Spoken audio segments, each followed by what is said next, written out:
My husband told me he lost his job, he said sadly. But hey, that might not be so bad. We can still turn things around. Just ignore that sneaky boss. We'll figure things out ourselves. I'm Sammy, by the way.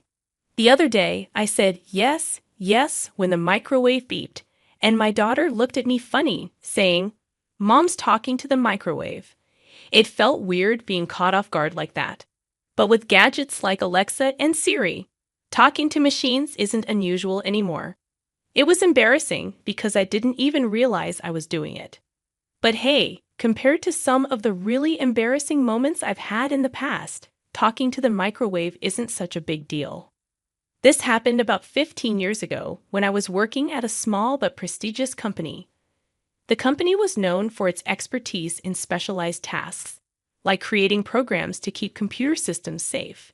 It had a good reputation with big companies, and its performance was solid. Back then, the internet wasn't as common as it is now, so there was a lot of potential for growth, especially in areas like security. People expected the company to keep doing well. During this time, I met Simon, who is now my husband. He was a colleague, and we eventually got married. But even before we tied the knot, I had to deal with unwanted attention from the company's president. I've always been seen as attractive, even from a young age, and I'd often got noticed by photographers for magazines when I was out and about. Unfortunately, that also meant I attracted the wrong kind of attention from some men, including the president. Because of that, I've never really liked my own looks. Even a simple good morning from me would be exaggerated by the president, who would say things like, "You're such a good girl," always greeting me with a smile. He'd brag about it to others in the company. The president was 48 years old at the time, bald, with what little hair he had left slicked down on his forehead. But he seemed content with his appearance and didn't seem bothered about fixing it. He wasn't very nice, and he treated employees he didn't like with arrogance, while being friendly to those who were useful to the company or those he found attractive. He had a bossy way about him, which created divisions among the staff. Whether it was good or bad, his behavior made me feel uncomfortable. But since he was my boss, I had to find a way to get along with him. Dealing with a man who wrongly believed I was dependent on him because I reported to him for work was tricky. I tried to avoid getting too close to him to avoid any misunderstandings. However, when I announced my marriage to my husband, the president began persistently asking me out for meals. Even though we kept our relationship at work secret, people who knew about us knew. But the fact that the president increased his invitations at this time showed he hadn't realized I was married until then. It was just things like feeling his eyes on me or hearing from others that he liked me. I initially tried to handle it gracefully, but it became a problem when his invitations got more intense. He suggested going to fancy restaurants, drinking expensive wine he bought, and even going to bars with private rooms. He kept asking when I would go out with him alone, making things awkward and uncomfortable for me. Even after I kept saying no to his invitations, the president didn't stop. He thought I was playing hard to get and teasing him on purpose, calling me names like Little Devil. His invitations were so obvious, he just wanted to get me drunk and take advantage of me in private. It was clear it had nothing to do with work. If he suggested going to a busy park near a police station and asked me to drink water while licking salt, which I hated, I might have considered it as a work obligation, but ultimately, I wouldn't have gone. One day, I couldn't take it anymore. I told him straight out to leave me alone because it was bothering me. I had avoided saying this before because I didn't want him to realize I knew about his interest in me, which would complicate things even more. But that day, I was too stressed, and my true feelings slipped out. As expected, the president just laughed and tried to touch me. He said I knew all along and was teasing him on purpose. His touch made my skin crawl, and without thinking, I pushed him away and ran off. Originally, my husband was concerned about the president's behavior and suggested I quit my job. But I insisted on staying because I wanted to support my husband, who was the top technician in the company. He's working on a new system that could greatly improve our company's performance, and I wanted to be there to see it through. Switching companies after quitting wouldn't have made sense for me, so despite the uncomfortable situation with the president, I chose to stay. However, it was time to put an end to it. The next day, I handed in my resignation letter, addressing it to the president. I had already discussed everything with my husband the night before, and he strongly encouraged me to resign. So with determination, I confronted the president. But he didn't accept it. Instead, he tried to convince me to stay by offering higher pay and a better position. He even made weird suggestions like promoting me to be the president's wife, which made me uneasy. I told him I was married and tired of his advances, but he seemed to twist my words, implying that I secretly loved him. It was frustrating. I never saw him that way. I thought maybe he felt threatened by my husband and was trying to keep me close, but that conversation just made me more determined to leave. The president accepted my resignation, saying I shouldn't have to work as just an ordinary employee when I'm going to be the future president's wife. He took my letter and left the office. It was clear he didn't understand anything. Blaming my husband made no sense. But wait, isn't this unexpectedly lucky for both me and my husband? Just married, and now I'm out of a job. When my husband asked what was wrong, I smiled and said, "Well then, congratulations." I suggested to my husband that since he was developing a system to find suitable customers for the company, and without him, the data wouldn't be updated, maybe it was a good opportunity for us to start our own business. He was surprised at first, but then laughed and agreed, saying I was clever. We could work together again. After getting fired, my husband wasted no time. Within 30 days, just like the president said, we used our savings to start our own business. During this time, my husband reached out to the talented people from our old company, basically recruiting them to join us.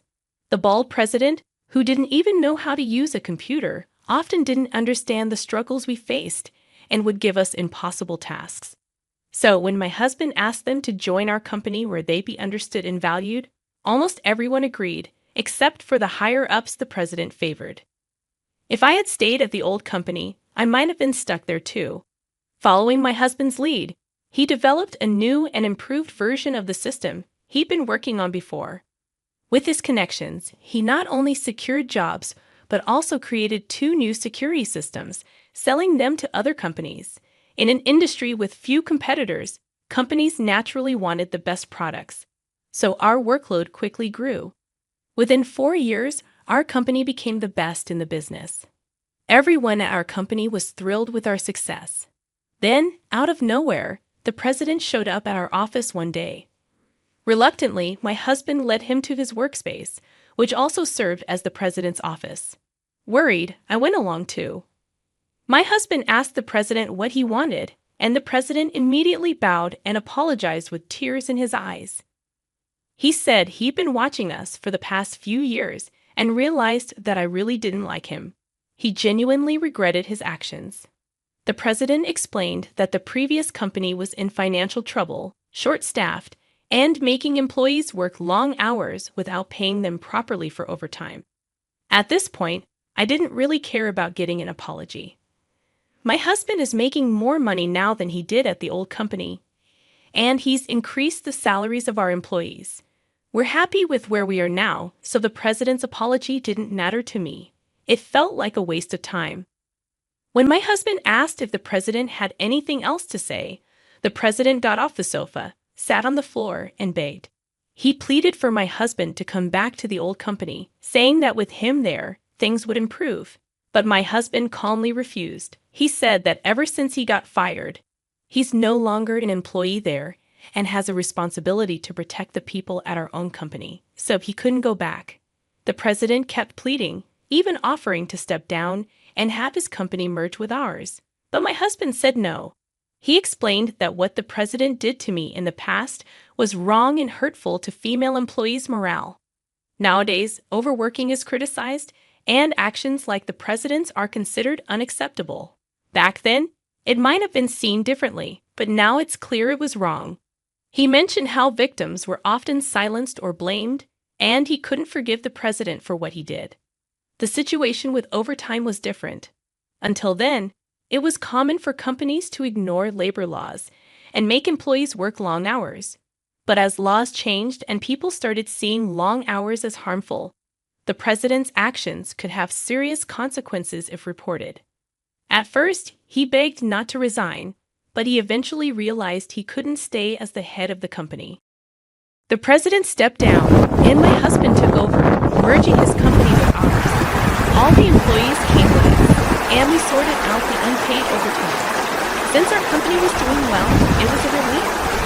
The president's company didn't pay much for overtime anyway, so the amount owed wasn't huge. We came out on top. When you suggested starting a business after I lost my job, I never imagined we'd grow so much that we'd surpass the president's company. I'd always believed in your abilities. Really? Or are you just trying to boost my ego? I teased my husband. No way. You caught me, he replied with a smile. As we talked about our journey as a couple, I felt genuinely relieved that everything had worked out so well. Later, it came out that someone leaked the conversations for the president's office, including his embarrassing actions towards me. This, along with the issue of unpaid overtime, made it to the local newspapers. It didn't make it to TV news because it's a small company, but more people read local papers than watch TV or read famous magazines. The president became a laughingstock in the community, and kids started playing a game called Playing President, where they pretended to flirt with a reluctant girl. It was embarrassing for him, and if he saw it, he'd probably feel even worse. He was divorced and had a teenage daughter. When she heard about the game, she seemed upset and ran home. Having a creepy father must be tough for a sensitive girl like her. It's like he's facing consequences for his own actions. Now, the president lost his company and his daughter, and he can't get a good job because he doesn't know how to use a computer. He's working as an office worker in a local factory, but he struggles with basic tasks. He's even serving tea to the female president there. It's quite a fall from his previous position. He used to order female tea servers around, but now he's the one serving tea. He probably never imagined he'd end up like this. The employees who joined our company from the president's old one find his downfall pretty amusing. They're not feeling sorry for him at all. Meanwhile, my husband and I have been blessed with 2 children.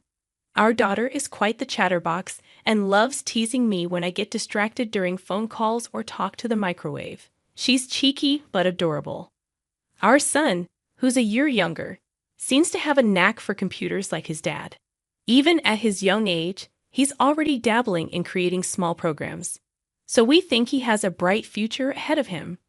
It would be great if he eventually took over the company, but right now, he's more interested in being a YouTuber, working for Uber Eats, or delivering pizzas.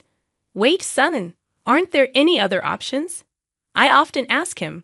Despite the chaos of parenting, we cherish our happy family moments every day.